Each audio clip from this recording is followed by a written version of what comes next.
Leitura da Bíblia do dia 4 de setembro. O livro de Eclesiastes, capítulos 7, 8 e 9, dentro do roteiro de leitura da Bíblia em um ano. Melhor é a boa fama do que o unguento precioso, e o dia da morte melhor do que o dia do nascimento. Melhor é ir à casa onde há luto do que ir à casa onde há banquete, pois naquela se vê o fim de todos os homens e os vivos que o tomem em consideração. Melhor é a mágoa do que o riso, porque com a tristeza do rosto se faz melhor o coração. O coração dos sábios está na casa do luto, mas o dos insensatos na casa da alegria. Melhor é ouvir a repreensão do sábio do que ouvir a canção do insensato. Pois, qual o crepitar dos espinhos debaixo de uma panela, tal é a risada do insensato. Também isto é vaidade. Verdadeiramente, a opressão faz endoidecer até o sábio, e o suborno corrompe o coração. Melhor é o fim das coisas do que o seu princípio. Melhor é o paciente do que o arrogante. Não te apresses em irar-te, porque a ira se abriga no íntimo dos insensatos. Jamais digas, porque foram os dias passados melhores do que estes? Pois não é sábio perguntar assim. Boa é a sabedoria, havendo herança, e de proveito para os que veem o sol. A sabedoria protege, como protege o dinheiro, mas o proveito da sabedoria é que ela dá vida ao seu possuidor. Atenta para as obras de Deus, pois quem poderá endireitar o que ele torceu? No dia da prosperidade, goza do bem, mas no dia da adversidade, considera em que Deus fez tanto este como aquele, para que o homem nada descubra do que há de vir depois dele. Tudo isto vi nos dias da minha vaidade. Há justo que perece na sua justiça, e há perverso que prolonga os seus dias na sua perversidade. Não sejas demasiadamente justo, nem exageradamente sábio. Por que te destruirias a ti mesmo? Não sejas demasiadamente perverso, nem sejas louco. Por que morrerias fora do teu tempo? Bom é que retenhas isto e também daquilo não retires a mão. Pois quem teme a Deus, de tudo isto sai ileso. A sabedoria fortalece ao sábio, mais do que 10 poderosos que haja na cidade.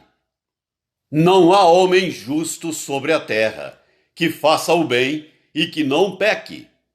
Não apliques o coração a todas as palavras que se dizem, para que não venhas a ouvir o teu servo a amaldiçoar-te, pois tu sabes que muitas vezes tu mesmo tens amaldiçoado a outros. Tudo isto experimentei pela sabedoria e disse: tornar-me-ei sábio. Mas a sabedoria estava longe de mim. O que está longe e muito profundo, quem o achará? Apliquei-me a conhecer e a investigar, e a buscar a sabedoria e meu juízo de tudo, e a conhecer que a perversidade é insensatez, e a insensatez, loucura. Achei coisa mais amarga do que a morte: a mulher cujo coração são redes e laços, e cujas mãos são grilhões. Quem for bom diante de Deus, fugirá dela, mas o pecador virá a ser seu prisioneiro. Eis o que achei, diz o pregador, conferindo uma coisa com outra, para a respeito delas formar o meu juízo. Juízo que ainda procuro e não o achei. Entre 1000 homens, achei um como esperava. Mas entre tantas mulheres, não achei nem sequer uma. Eis o que tão somente achei: que Deus fez o homem reto, mas ele se meteu em muitas astúcias. Capítulo 8. Quem é como o sábio? E quem sabe a interpretação das coisas? A sabedoria do homem faz reluzir o seu rosto, e muda-se a dureza da sua face.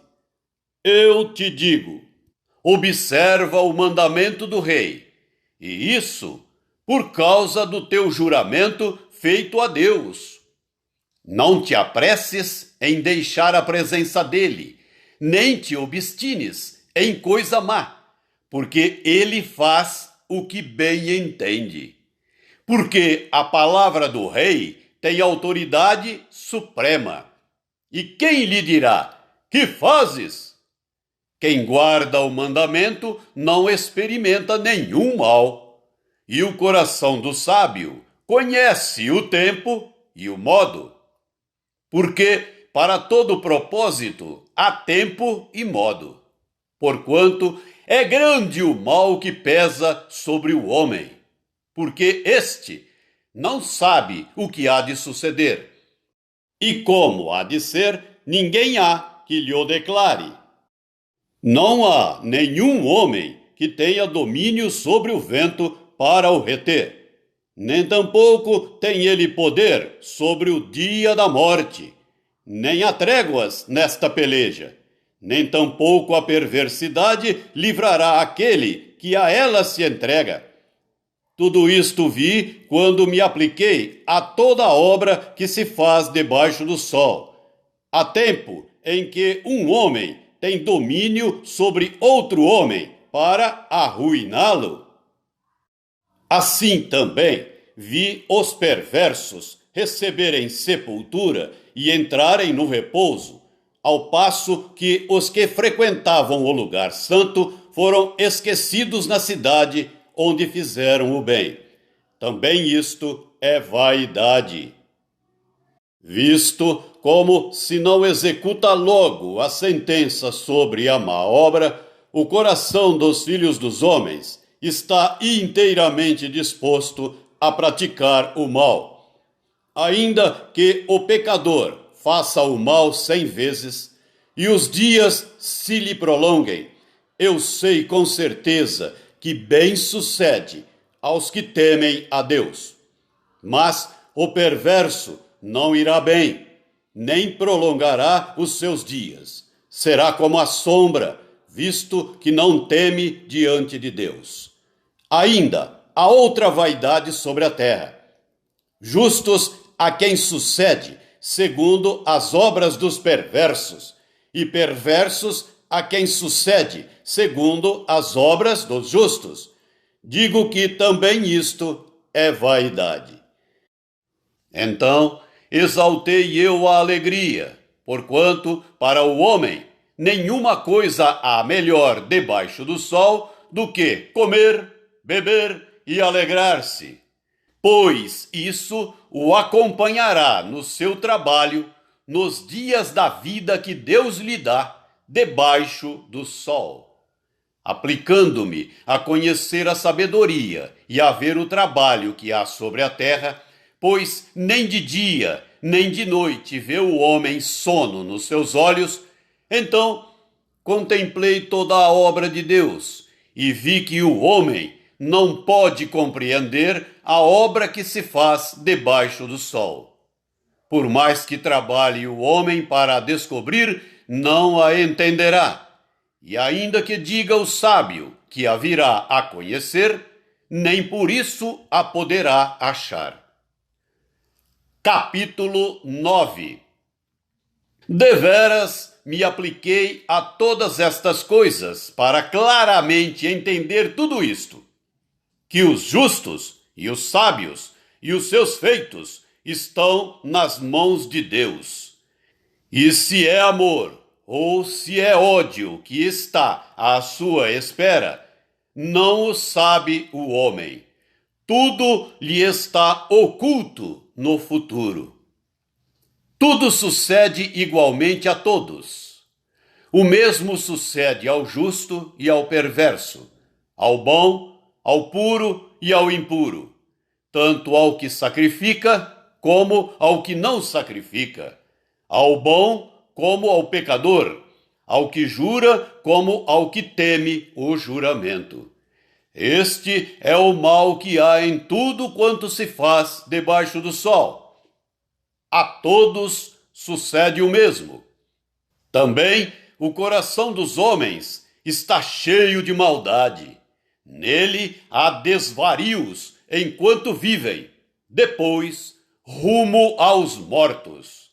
Para aquele que está entre os vivos, há esperança, porque mais vale um cão vivo do que um leão morto. Porque os vivos sabem que hão de morrer, mas os mortos não sabem coisa nenhuma, nem tampouco terão eles recompensa, porque a sua memória jaz no esquecimento. Amor, ódio e inveja, para eles já pereceram. Para sempre não têm eles parte em coisa alguma do que se faz debaixo do sol. Vai, pois, come com alegria o teu pão e bebe gostosamente o teu vinho, pois Deus, já de antemão, se agrada das tuas obras. Em todo o tempo sejam alvas as tuas vestes, e jamais falte o óleo sobre a tua cabeça. Goza a vida com a mulher que amas, todos os dias de tua vida fugaz, os quais Deus te deu debaixo do sol. Porque esta é a tua porção nesta vida, pelo trabalho com que te afadigaste debaixo do sol. Tudo quanto te vier à mão para fazer, faze-o conforme as tuas forças, porque no além, para onde tu vais, não há obra, nem projetos, nem conhecimento, nem sabedoria alguma. Vi ainda debaixo do sol que não é dos ligeiros o prêmio, nem dos valentes a vitória, nem tampouco dos sábios o pão, nem ainda dos prudentes a riqueza, nem dos inteligentes o favor. Porém, tudo depende do tempo e do acaso, pois o homem não sabe a sua hora. Como os peixes que se apanham com a rede traiçoeira, e como os passarinhos que se prendem com o laço, assim se enredam também os filhos dos homens no tempo da calamidade, quando cai de repente sobre eles. Também vi este exemplo de sabedoria debaixo do sol, que foi para mim grande. Houve uma pequena cidade em que havia poucos homens. Veio contra ela um grande rei, sitiou-a e levantou contra ela grandes baluartes. Encontrou-se nela um homem pobre, porém sábio, que a livrou pela sua sabedoria. Contudo, ninguém se lembrou mais daquele pobre. Então disse eu: melhor é a sabedoria do que a força, ainda que a sabedoria do pobre é desprezada, e as suas palavras não são ouvidas. As palavras dos sábios, ouvidas em silêncio, valem mais do que os gritos de quem governa entre tolos. Melhor é a sabedoria do que as armas de guerra. Mas um só pecador destrói muitas coisas boas. A segunda carta do apóstolo Paulo aos Coríntios, capítulo 8, do versículo 1 até o versículo 15. Também, irmãos, vos fazemos conhecer a graça de Deus concedida às igrejas da Macedônia, porque, no meio de muita prova de tribulação, manifestaram abundância de alegria, e a profunda pobreza deles superabundou em grande riqueza da sua generosidade. Porque eles, testemunho eu, na medida de suas posses e mesmo acima delas, se mostraram voluntários, pedindo-nos com muitos rogos a graça de participarem da assistência aos santos. E não somente fizeram como nós esperávamos, mas também deram-se a si mesmos primeiro ao Senhor, depois a nós, pela vontade de Deus. O que nos levou a recomendar a Tito, que como começou, assim também complete esta graça entre vós. Como, porém, em tudo manifestais superabundância, tanto na fé e na palavra, como no saber, e em todo o cuidado, e em nosso amor para convosco, assim também abundeis nesta graça. Não vos falo na forma de mandamento, mas para provar pela diligência de outros a sinceridade do vosso amor. Pois conheceis a graça de nosso Senhor Jesus Cristo, que sendo rico se fez pobre por amor de vós, para que pela sua pobreza vos tornasseis ricos. E nisto dou minha opinião, pois a vós outros, que desde o ano passado principiastes não só a prática, mas também o querer, convém isto. Completai agora a obra começada, para que assim como revelastes prontidão no querer, assim a leveis a termo, segundo as vossas posses. Porque se há boa vontade, será aceita conforme o que o homem tem, e não segundo o que ele não tem. Porque não é para que os outros tenham alívio e vós sobrecarga, mas para que haja igualdade, suprindo a vossa abundância no presente a falta daqueles, de modo que a abundância daqueles venha a suprir a vossa falta, e assim haja igualdade, como está escrito: o que muito colheu não teve demais, e o que pouco não teve falta. Salmo 48. Grande é o Senhor, e muito digno de ser louvado, na cidade do nosso Deus. Seu santo monte, belo e sobranceiro, é a alegria de toda a terra.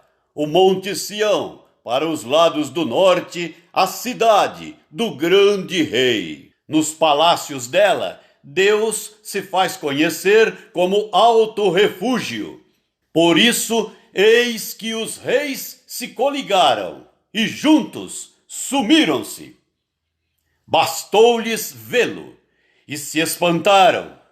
Tomaram-se de assombro e fugiram apressados. O terror ali os venceu, e sentiram dores como de parturiente. Com vento oriental destruíste as naus de Tarsis.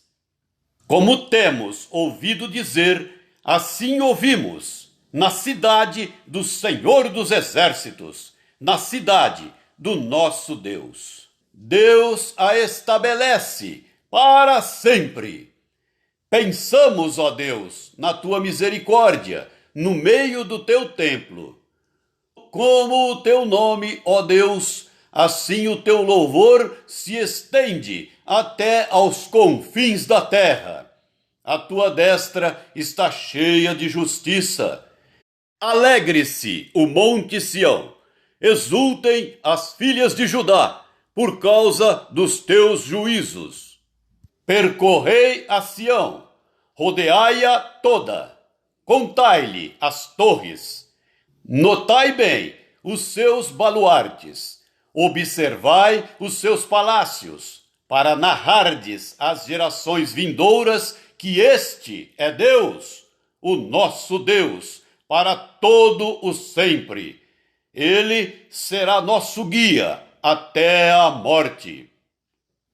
Provérbios 22, versículos 17, 18 e 19. Inclina o ouvido e ouve as palavras dos sábios, e aplica o coração ao meu conhecimento, porque é coisa agradável os guardares no teu coração, e os aplicares todos aos teus lábios. Para que a tua confiança esteja no Senhor, quero dar-te hoje a instrução, a ti mesmo.